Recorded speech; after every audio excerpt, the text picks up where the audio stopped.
రచయిత చందన గారు. కథ devils are you are mine part 14. కథలోకి వెళ్దామా?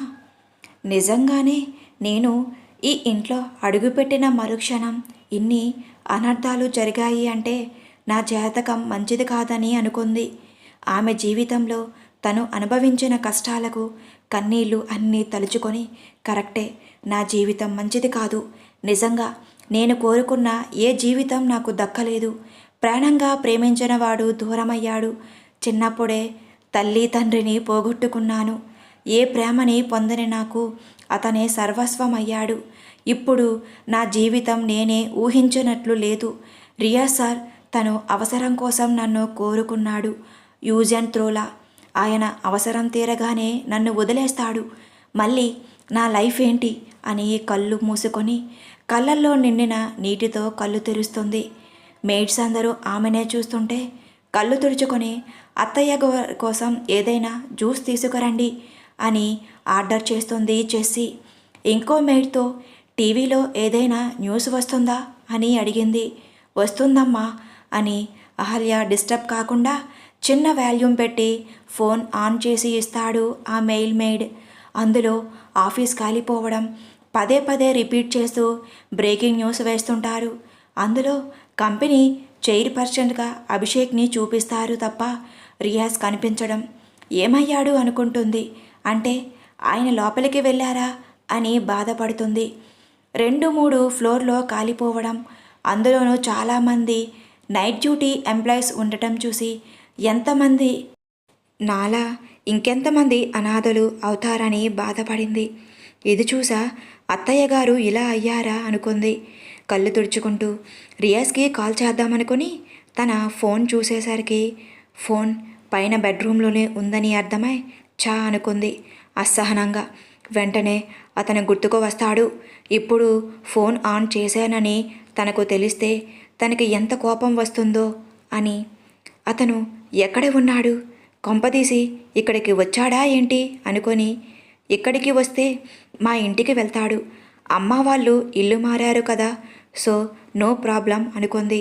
బట్ అతను తన కోసం తెలుసుకోవాలి అంటే ఎంతసేపు? అతన్నే గుర్తుకు వస్తుంటే ఊపిరి భారం అవుతుంది. మౌనంగా ఉండాలి అన్నా అప్పుడు వినిపించే ఆమె గుండె శబ్దం భయంకరంగా ఉంటుంది. రియాజ్ తనపై ఎప్పటికీ ప్రేమను పెంచుకోడు, చూపించడు కదా. ఎందుకంటే అతని జీవితంలో ఒకే ఒక అమ్మాయికి స్థానం ఉంది. తనని తప్ప ఎవరిని తాకలేదు. ఆమె అంటే అతనికి ప్రాణం అని చెప్పాడు. నాతో ఇంటిమేట్ అవుతాను అంటున్నాడు కానీ ఖచ్చితంగా అవ్వడు. నాకేదో మత్తుమంది ఇచ్చి అతని స్పెర్మ్స్ నాకు ఊమ్లోకి పంపిస్తాడు. ఇది జరిగేది అన్నీ తెలిసినా ధైర్యంగా ఇలా ఉండగలుగుతున్నాను. నిజానికి నేను చాలా పిరికిదాన్ని కదా. కాలమే నాకు ధైర్యాన్ని నూరిపోసిందేమో. అంతలో ఆమెలో ఒక డౌట్. నిజంగా అతను నాతో కలిస్తే? ఆ ఊహకే గుండెల్లో గుబులు పుట్టింది. అసలు అతని ఉద్దేశం ఏమిటి? ఇప్పుడు అక్కడ ముంబైలో లేడు అంటే ఖచ్చితంగా ఆమె దగ్గరకే వెళ్ళి ఉంటాడు. బట్ ఆమె లేదు కదా. ఎప్పుడో దూరమై వేరే వారికి భార్య అయ్యిందని చెప్పాడు కదా. మరి ఆమె కోసం నన్ను ఎందుకు దూరం చేసుకుంటున్నాడు? ఎవరో భార్యను ఇంకా రియాజ్ లవ్ చేస్తున్నాడా అని ఆలోచిస్తుంది జెస్సీ. నిజంగా రియాజ్ సార్ లవ్ చేసిన అమ్మాయి ఎవరు? అతని రూమ్లో ఏమైనా ఆమె పిక్స్ ఉన్నాయా అనుకొని లేడికి లేచిందే సమయం. అలా ఫాస్ట్గా పైకి పరిగెత్తింది. సగం స్టెప్స్ దాటిన వెంటనే ఈ ఇంట్లో నలుమూలల సీసీ కెమెరాలు ఉంటాయని గుర్తుకు వచ్చి పైకి వెళ్ళి గుప్చప్గా ఫోన్ తీసుకొని వచ్చి ఆలియాను చూడటంలో మునిగింది. అత్తయ్య గారు లేచాక ఎలా ఉంటారు? నన్ను బ్లేమ్ చేయరు కదా అనుకుంటూ, ఆవిడకి ఆడపిల్లలంటే చాలా ఇష్టం. అలాంటిది నన్ను ఏమైనా అంటారా? అనరులే. ఒకవేళ అంటే పడాలి కదా అనుకొని బాధగా ఉండే మా జీవితాల్లో ఒక కోతిపిల్ల వచ్చిందని ఆవిడ చెప్పారు కదా. అంటే ఆ కోతిపిల్లను ఈ కొండముచ్చు లవ్ చేశాడా అనుకొని, చిచి, మా ఆయన అంత అందగాడు నా భర్త, ఆయన్ని పట్టుకుని కొండముచ్చు అన్నానేంటి? తన తల మీద తను కొట్టుకుంటుంది. ఆ వేషాలు ఎవరికీ అర్థం కాక పిచ్చి చూపులు చూస్తున్నారు పనివాళ్ళు. పనివాళ్ళను చూసి సైలెంట్గా ఉంటుంది జెస్సీ. ఆమె పడుతున్న పాటలు ల్యాప్టాప్లో చూసి చిన్నగా నవ్వుతాడు. బెడ్ మీద అందంగా పడుకున్న ఆమెను చూసి ఒళ్ళు విరుచుకుంటూ ఆమె ముందుకు వెళ్తాడు రియాజ్. ఇప్పుడు ఆరవ్ ఆషి. ప్రేమ కోసం క్రిమినల్ అయినా బాధ లేదు ఆరవ్. నిజంగా అంత గొప్పగా ప్రేమించాడు. లోకం అతనికి అన్యాయం చేసింది. అలా కాక ఎలా అవుతాడు? ఆషి మాటలకు నాకు కూడా అదే అనుమానం. ఓ అమ్మాయిని ప్రాణంగా ప్రేమించి దేశం గర్వించదగిన ఓ క్రికెటర్ స్టార్ టెర్రరిస్ట్గా ఎలా మారాడు? దేశద్రోహి అన్న ముద్ర ఎందుకు పడింది అని ఆలోచిస్తుంటే ఆషి అతన్ని పట్టుకొని లాగుతుంది. అబ్బా ఏంటే కోతి చెప్పు. ఆరవ్ చెప్పరా, అతని కోసం నీకేమైనా తెలుసా? అతనెందుకు ఇలా ఉగ్రవాది అయ్యాడు? తెలియదు ఆషి, తెలుసుకోవాలి అంటాడు. సరే మరి ఆశం లవ్ చేసిన అమ్మాయి ఎవరు? తెలియదురా. ఆ అమ్మాయి ఎవరో తెలుసుకుంటే ఖచ్చితంగా ఆశం ఇలా అవ్వడానికి రీజన్ ఏంటి అనేది మనకు తెలుస్తుంది.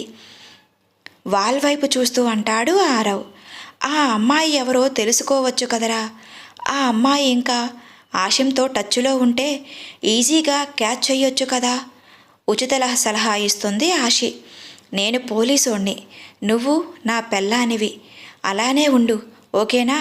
సలహాలు ఇచ్చే మినిస్టర్ అవ్వకు. ఆ బుగ్గలు కొరుకుతాడు కొంచెం ఘాటుగా. హహహ అంటుంది చెంప తడుముకుంటూ. హో సారీరా అని కంగారుగా బుగ్గలు నెమురుతుంటే హిహి అని పళ్ళు ఇక్కిరిస్తుంది.